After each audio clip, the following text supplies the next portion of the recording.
मानव के जन्म लेने से देह त्याग तक जीवन एक पवित्र यात्रा है।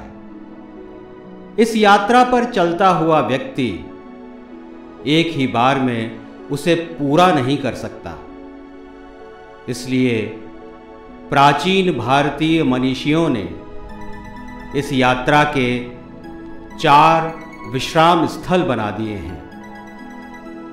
इन विश्राम स्थलों को नाम दिया है आश्रम।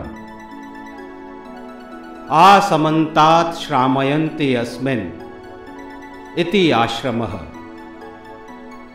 अर्थात एक ऐसा जीवन स्तर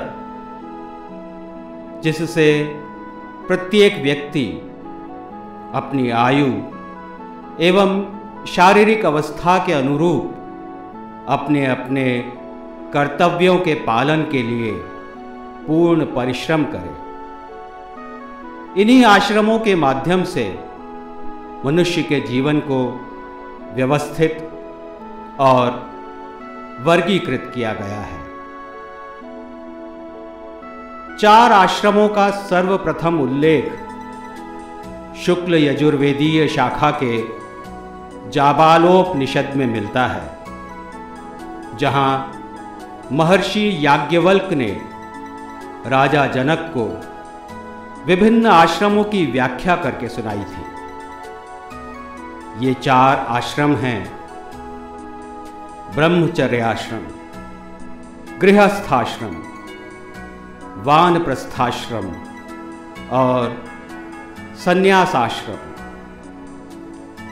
दार्शनिक दृष्टि से देखें तो हमारा सांस्कृतिक प्रतीक चिन्ह स्वस्तिक इन 4 आश्रमों के दायित्वों को ही इंगित करता है।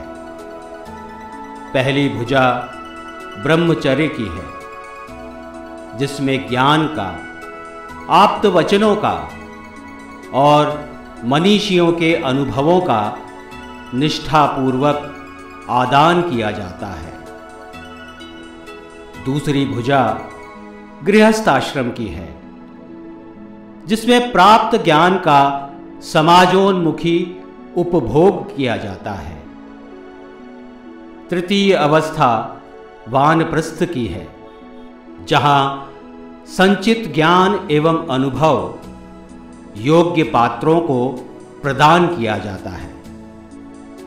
चौथी अवस्था में संन्यस्त होकर विरक्त भाव से मानव ऊर्ध्वमुखी प्रयाण को उन्मुख होता है। आश्रम व्यवस्था इसलिए भी महत्वपूर्ण है कि इसके माध्यम से ही 3 ऋणों से मुक्ति, 4 पुरुषार्थों की प्राप्ति और 5 महायज्ञों का अनुष्ठान पूर्ण होता है। साथ ही व्यक्तित्व का निर्माण, सांस्कृतिक मूल्यों का संरक्षण तथा परंपराओं का एक पीढ़ी से दूसरी पीढ़ी को हस्तांतरण होता है। हमारी संस्कृति के निरंतर प्रवाह की एक अनुपम कड़ी है हमारी आश्रम व्यवस्था।